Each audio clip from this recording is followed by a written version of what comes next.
तनाव से गुजरे बिना तो यहाँ जो जड़ पदार्थ चीज़ें हैं वो भी तुम्हारे पास नहीं आ पाती।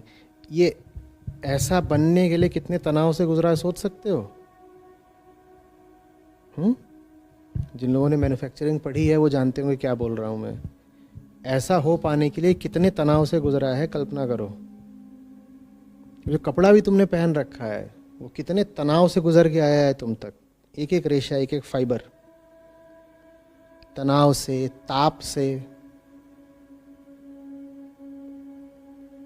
कभी किसी फैक्ट्री में जाकर के देखना। तो तनाव नहीं झेलेंगे ये मांग ही व्यर्थ है। हमें तो प्रार्थना करनी चाहिए दम की कि और ज़्यादा तनाव ले सकें, और ज़्यादा तनाव झेल सकें। उसके बिना बनेंगे कैसे? उसके बिना सुधरेंगे कैसे? प्रार्थना ये नहीं करो कि तनाव ना मिले, प्रार्थना ये करो कितना भी मिले मैं टूटूं नहीं। ये दो बहुत अलग अलग बातें हैं। एक में तुम कह रहे हो कि मुझे परीक्षाएं नहीं चाहिए, और दूसरे में तुम कह रहे हो मुझे बल चाहिए। ये ना कहो कि कोई तुम्हारी परीक्षा न ले, ये कहो कि बल रहे परीक्षाओं से गुजर जाने का। मुझे मालूम है अध्यात्म में ज़्यादातर यही बात चलती है किस तरह से बिना तनाव के जिया जाए। बात बहुत झूठी है। बिना तनाव से जीने की आशा में आप बस इतना कर देते हो कि तनाव को छुपा ले जाते हो,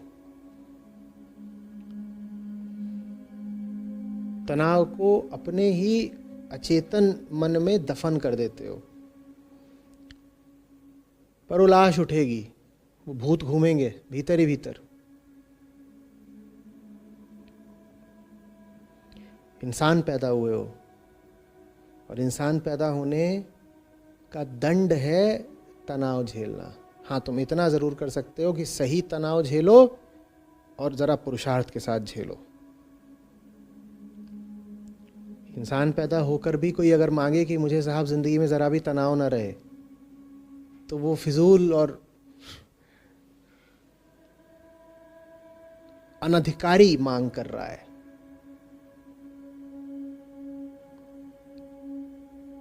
तुम ऐसा मांग रहे हो जो असंभव है कि तनाव न मिले। तो पहली बात, सही तनाव झेलो। व्यर्थ चीज़ों की मांग ही मत करो तो तनाव नहीं आएगा। तनाव तो हमेशा संघर्ष से आता है ना। जब एक चीज़ चाहिए और वो मिल नहीं रही है तब तनाव होता है।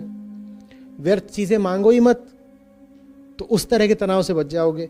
लेकिन जो तुम सार्थक भी मांगोगे वो मिलने का नहीं आसानी से, तनाव उसमें भी होगा। उस तनाव को तो झेलो, उससे गुजरो, उसको जीतो। समझ में आ रही बात? जब हम कहते हैं कि तनाव मत लो, तो हम वास्तव में कह रहे हैं बेकार का तनाव मत लो। बेकार की बातों पे झंझट करने से, लड़ाई झगड़े से कोई फायदा नहीं। उन तनावों को दूर रखो। लेकिन जिंदगी में सही तनाव का चयन भी करना पड़ता है। कोई नहीं हुआ है आज तक महापुरुष जो घोर आंतरिक द्वंद्व और संघर्ष से न गुजरा हो। ऐसे तनावों से गुजरे हैं वो जिन्होंने उन्हें अंदर से फाड़ दिया है, बिल्कुल मार ही दिया है अंदर से। फिर पुनर्जन्म होता है, आंतरिक पुनर्जन्म। लेकिन मुझे गलत मत समझना, मैं वकालत नहीं कर रहा हूं व्यर्थ के तनाव को आमंत्रित करने की। जब मैं कह रहा हूं तनाव झेलो, उसके साथ में ये भी कह रहा हूं सिर्फ सही दिशा में तनाव झेलो, सिर्फ सही मुद्दे पर तनाव झेलो। बेकार की छोटी मोटी चीजों पर उपेक्षा का भाव रखो। समोसा मैं खाऊंगा कि समोसा तू खाएगा, तू ही खा ले। इस बात पे कौन तनाव ले खा ले समोसा। तो ये स्पष्ट होना चाहिए कि कौन सी चीजों की उपेक्षा कर देनी है और कौन सी चीजों पर डट जाना है, डिग जाना है कि इस मुद्दे पर तो कोई समझौता नहीं होगा।